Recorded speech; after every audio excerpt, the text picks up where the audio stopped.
Hello बच्चों, let's see the question. The question says a copper block of mass 2.5 kg is heated in a furnace to a temperature of 500 degree Celsius. बोला है कि एक copper है ना, Cu copper है। ये कितना मास का है? 2.5 kg इसका मास है। 2.5 kg इसका मास है। तो इस मास को, मास ऑफ कॉपर को हम लोग ग्राम में लिख देते हैं 2500 ग्राम। इसका टेम्परेचर फर्नेस में डाल के कितना पर रख दिया गया इसका टेम्परेचर? तो टेम्परेचर इसका कर दिया गया है 500 डिग्री सेल्सियस। अब पूछा है then placed on a large ice block. अब आइस ब्लॉक पर इसको रख दिया गया है। टेम्परेचर ऑफ आइस ब्लॉक कितना होता है आपको भी पता है। फिलहाल अगर कुछ दिया नहीं है तो हम लोग मान लेंगे 0 डिग्री सेल्सियस। क्यों? क्योंकि आइस का टेम्परेचर 0 से नीचे भी कुछ भी हो सकता है, -10, -20, -30, लेकिन कुछ नहीं दिया है। मान लेंगे कि 0 डिग्री सेल्सियस पर आइस है हमारा। आइस का टेम्परेचर हमारा हो गया 0 डिग्री सेल्सियस। 0 degree Celsius.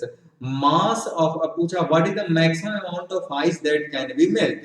तो मान लेते हैं कि mass of ice, mass of ice melted बराबर m। ये हमने मान लिया खुद से। मास ऑफ कॉपर 2500 ग्राम दिया हुआ, temperature of copper 500 degree Celsius है, आइस का टेम्परेचर 0 डिग्री सेल्सियस है।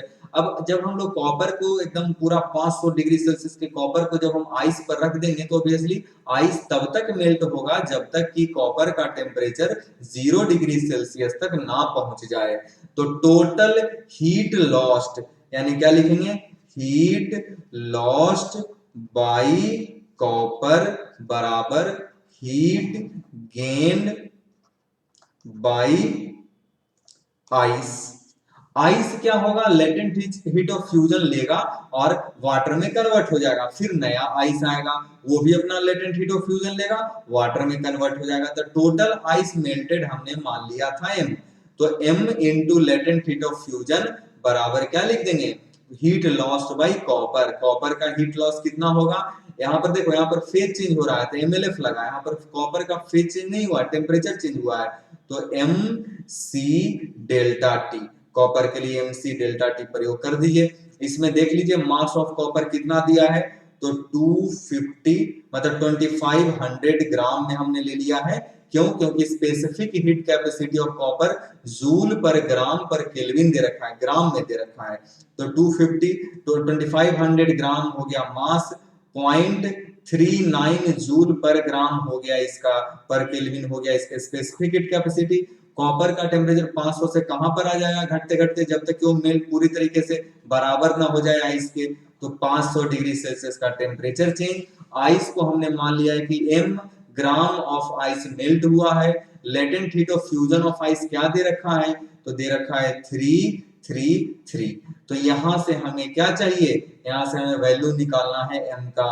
तो m का जो वैल्यू निकालिएगा वो आएगा 1500, कटपुट के यहां से आ जाएगा ग्राम। तो कहने का मतलब कितना केजी मेल्ट होगा जी टोटल? अगर आंसर दीजिएगा केजी में तो मास ऑफ आइस बराबर बोल दीजिएगा, ये 1500 ग्राम नहीं आता, ये आपको है, हाँ 1500 ग्राम ही है। और इसको आप 1.5 केजी आप कैलकुलेट कर लीजिएगा। इसको 250 2500 इंटू 0.39 इंटू 500 को आप कैलकुलेट कीजिएगा, 1500 आ जाएगा आपको। मास ऑफ आइस बराबर 1.5 केजी। तो the final answer is total ice melted into water या converted into water is 1.5 kg।